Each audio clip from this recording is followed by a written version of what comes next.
Plan చేసి చేసుకునే celebrations కన్నా, ప్లాన్ చేసి వెళ్ళే ట్రిప్స్ కన్నా కూడా చాలా హ్యాపీ అనిపించేది అన్‌ప్లాన్డ్ సెలబ్రేషన్స్, అన్‌ఎక్స్‌పెక్టెడ్ ట్రిప్సే కదా! అందులో ఉండే కిక్ గానీ, హ్యాపీనెస్ కానీ చాలా బావుంటుంది.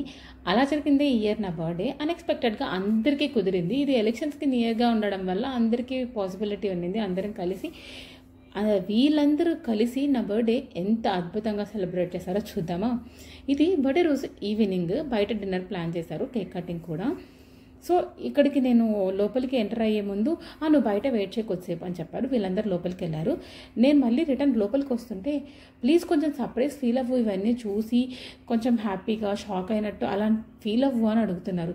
చాలా ట్రై చేశానండి నేను యాక్ట్ చేయడానికి. But bad acting skills. దాన్ని అంత ముందుకు తీసుకెళ్ళలేకపోయాను. ఎందుకంత కష్టపడి యాక్టింగ్ చేయాల్సి వచ్చిందో తెలుసా? బర్త్‌డే ముందు రోజు ఒకరేమో, ఈ ఊర్లో కేక్ దొరుకుతుందో లేదో తెలీదు, నువ్వు పక్కూరికి వెళ్తున్నావు కదా షాపింగ్‌కి, నీకు నచ్చిన కేక్, నచ్చిన ఫ్లేవర్ తెచ్చుకో, అమౌంట్ ట్రాన్స్ఫర్ చేస్తా అని ఒకరు. ఇంకొకరేమో, నీకు ఏం గిఫ్ట్ కావాలి చెప్పు, నీకు నచ్చిన గిఫ్టే ఇస్తా చెప్పు పర్లేదు. ఇక బర్త్‌డే రోజు మార్నింగ్, నీ దగ్గర మంచి ఫొటోస్ ఏమైనా ఉంటే పంపించు నాకు, అలాగే నీ ఫేవరెట్ సాంగ్ చెప్పు, అదే స్టోరీ పెడతా నేను అని ఒకరు. ఇంత చేసి ఇలా ఇక్కడికి వచ్చిన తర్వాత నువ్వు సర్ప్రైజ్ అవ్వు అంటే ఎలా అండి అవుతాం? బట్ ఎనీవే, ఇలా ఫ్యామిలీ మెంబర్స్తో సెలబ్రేట్ చేసుకోవడం ఆఫ్టర్ ఏజెస్.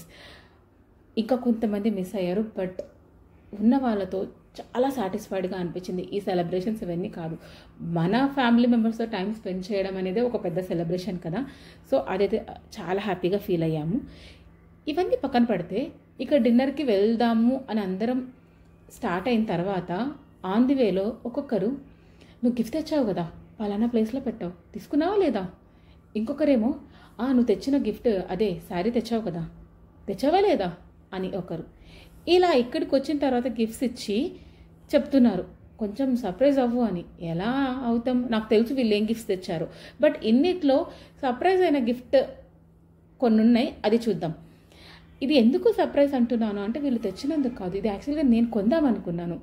ఎప్పుడైనా మనం ఏదైనా కొందాము అని ప్లాన్ చేసుకుని అది మనకి ఇంకొకరు అన్ఎక్స్పెక్టెడ్గా గిఫ్ట్ ఇస్తే చాలా హ్యాపీ అనిపిస్తుంది కదా!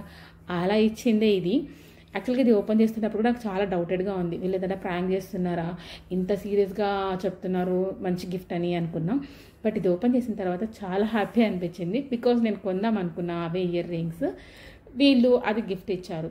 ఇక ఈ గిఫ్ట్ అయితే, ఇది ఓపెన్ చేసిన తర్వాత బ్యాక్గ్రౌండ్ నుంచి ఒక పెద్ద వావ్ వచ్చింది. ఆ వావ్ని నేను నా వాయిస్ ప్లస్ ఆ బ్యాక్గ్రౌండ్ నాయిస్తో సింక్ చేయలేకపోయాను కాబట్టి అది రెండు పెట్టట్లేదు. ఇది ఓపెన్ చేయగానే ఆ బ్యాక్గ్రౌండ్ నుంచి వచ్చిన వాయిస్ అది. ఇది ఫోటో ఫ్రేమ్ విత్ లైటింగ్స్, అది కూడా అక్కడే ట్రై చేసాంలేండి.